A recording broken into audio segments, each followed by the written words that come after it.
Well, Marti, welcome back. It's been a while, and you got married. I did. Well, March, April, May, June, July. 6 months ago. I Oh my gosh, it's know. been 6 months already. That's been 6 months. And Yeah. we have this awesome relationship because we never miss birthdays. We promote you every way we can. We never lose track of what you're up to out there. And now we're coming into a big one, the World Championship as well. So we had to catch up with you and find out what's happening. You've been so busy. I have. Man, I'm trying to think of all the countries I've been to this year, and it all just becomes a blur, which is kind of typical of the judo lifestyle, competing and traveling all over. But I did have my last event in, oh my gosh, I'm already forgetting which month, beginning of June in Mexico, the Cancun Grand Prix, which I actually won. Yeah, Um, yay you. Well done, Marti. Yeah, thanks. I was really happy, and obviously the tournament was awesome being in Cancun, but that was my last event to build up to the World Championship. So it's nice to take a gold medal before going to the big one. All right, so all the hard yards have been done now. You're about to leave in a few days' time hmm for Budapest for those World Championships. How are you feeling about your form? I'm feeling good. It's kind of sucks because I had my 31st birthday on June 23rd, and just 4 days later, I got an injury, which is typical of me. And I say that because before every major event I've ever done well in, and that includes the London Olympics in 2012 when I took bronze, and then the World Championships in 2013, I got a serious injury before both of those. And I ended up having a great result. And my trainers always tell me, and my coaches, they're like, Marti, when you get injured, you fight the best you ever have. And I think it's because it forces me to step back from judo a little bit. I have to let my injury rest and recover. You get rid of some of that fatigue and all those other little injuries like sprained fingers and sprained toes and soreness kind of gets a rest for a little bit, and you come back stronger. And I think a little more thirsty, because for me, if I'm not doing judo every day, twice a day, exercising twice a day, I feel like anxious and antsy, like I want to get on the mat. So you have that hunger that's a little stronger than usual from having to step back a little. It kind of spikes you, I guess. It's like a dig in the ribs, like, damn this, this was an inconvenience, but, it makes you even more determined, right, to come back. Absolutely. And I feel like as I've come to learn in my later years of my judo career, the mental game is the most important thing. You don't even have to be in shape if you are completely focused and have no question in your mind that you're going to win a fight. So when you have an injury, it forces you to think about your sport in a mental aspect for me. So if I'm not on the mat, I'm still doing judo in my head and I'm watching videos, and it helps you become more focused, I think. Yeah. So anything different in terms of your final preparation leading up to these worlds than, say, a year ago? Because it's only just past that anniversary since you were waving that medal in the pictures around the world. I mean, it goes past very quickly, and I'm just wondering if, with the benefit of the experience now, the Olympics, if you're preparing any differently to these World Championships. I mean, you're always going to do judo. You're always going to do weight training. You're always going to do conditioning. I think that the main difference in my training style in the last year or so has been focusing on quality over quantity. So rather than just trying to do a long, arduous workout where I'm doing everything very hard and very fast, I'm going to cut that time down and do everything perfectly instead, so that my technique is completely on point and completely precise, and my brain is firing in an efficient way in a fight. And that, like I mentioned, because of my injury, I've had to do that even more, focus on making sure everything's perfect. And I'm excited to see how that comes out in the tournament. And that makes makes your training much more efficient or economical too, doesn't it, when you can hone in like that? And maybe it's not something you could have done at the beginning or even the middle of your career, but now, at this stage of your career, you have the benefit of all that experience and how you can do that down to a fine art, literally. That's exactly what it is experience. And I've looked at like other players that I admire who have done well, and I've kind of wondered, what do they have that I don't have? Because I don't believe that they worked harder, or maybe I ran faster than them, or in training I did more live sparring rounds. But the reality is how they're doing those rounds and how they're implementing their judo. And, judo is such a complex and dynamic sport. There's so many options in any split second. And focusing on having those really, really good practices where you don't do a million rounds, but the rounds you do are you're so honed in and focused on your goals and achieving those goals, that it used to be that if I didn't have a practice where I was dead tired laying on the ground, barely able to catch my breath, I didn't feel like I accomplished anything. Now I know I can work hard in another way, especially when I have to hold back because of my injury. One of your taglines is always hungry. Have you changed? And we know your eating habits from the video series that we've done with you before. Has that changed? Any of those other aspects of your training, have you adjusted those with experience to the point now you feel you're finely tuned in every aspect of being a professional athlete? Well, the always hungry has two meanings.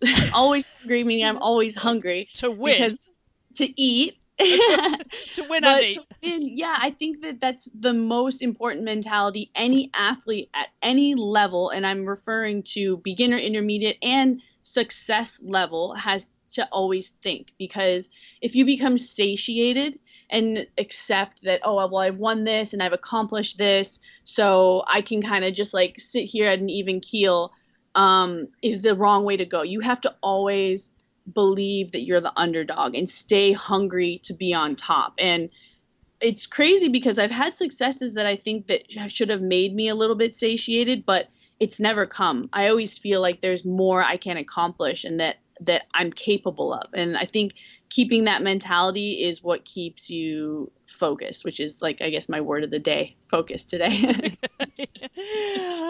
All right. So what will these World Championships mean to you then? How hungry are you for these in terms of your career being an Olympian now? What does this one mean most to you? Well, I mean, I've said it many times before. For me, the World Championships are the epitome of any sport. Of course, the Olympics are always the most sensationalized, and the media gets involved and everyone's family goes and watches them to fight. But when it really comes down to the brunt of what your sport is, it's only your sport. There's no distractions from track and field. There's no distractions from swimming. And here at these Worlds, there's going to be almost 900 people competing to be a world champion. And only 14 people are going to walk away with a gold medal. 7 men's weight classes, 7 for women. So there's going to be 800 something people that are really disappointed and who all worked really hard to get there. And I think to be able to say that you're a world champion is probably, I mean, that's something I've thought about my whole life. Of course, I've always said I want to be Olympic champion, but most judo players know that saying you're a world judo champion is the epitome of our sport and something to be really proud of. So what next for you then after these World Championships? Because it seems you're checking so many boxes. Do you have anything on your bucket list? I don't have a bucket list, really. I've kind of like, after the Worlds, I have nothing planned, which is the first time I can say that in more than 15 years, that I don't know what my next judo tournament's going to be. I don't know what my training schedule is going to be like. I know I'm going to go visit my grandma. Right. We know about your grandma. Right. Yeah. She's in her 90s and, she's getting up there, and I have seen her maybe 2 times in the last decade. So I want to go spend some time with her. She's in Crystal Falls, Michigan, Upper Peninsula, and just be with her while I can be with her and focus on spending time with family. My brother's going to come visit me for a few days, and I know that sounds like normal to other people, but for me, that's unprecedented. I'm always telling my family, I'm sorry, I can't go to this event. I can't be here for that. And now I'm looking forward to just spending time with them without thinking, oh, I have this coming up. Oh, I have to go train. This is my time to just do that with them. So I'm kind of giddy about it in a weird way. Well, all of those things that a part of being, a family member and with spending time with friends and all of that, the quality of life outside of the sport that is so meaningful to an athlete and so valued, as you say. But what is the other aspects of Marti that we haven't heard about yet that, you might have some ambitions to do other things? Are you going to share that with us today? Yeah, sure. I mean, some people know I went to school. I got a bachelor's degree in advertising. I have a master's in mass communication, and I have started to dabble in like some independent contracting work for social media and online marketing. And I have a couple clients and I'm realizing that I'm not bad at it. And I kind of put the same kind of intensity and work ethic into things outside judo as I did for judo. And I'm realizing that kind of does put you a step above the rest, because that focus and that way of honing in and meeting deadlines and being on top of what your job is and your focus is at that time is something really important nowadays. So I'm not setting anything in stone, but I'm giving myself time to just get infiltrated into the industry and see what it's like and get some experience under my belt. Mm-hmm. It's crazy to say that I have a degree, 2 degrees, but I have no work experience. So that's something that like I'd like to focus on also going forward. Well, that could be exciting. Maybe we could hire you here at WISP, to do some, social media, because you've got a tremendous following on social media, don't you, with all of your different channels there.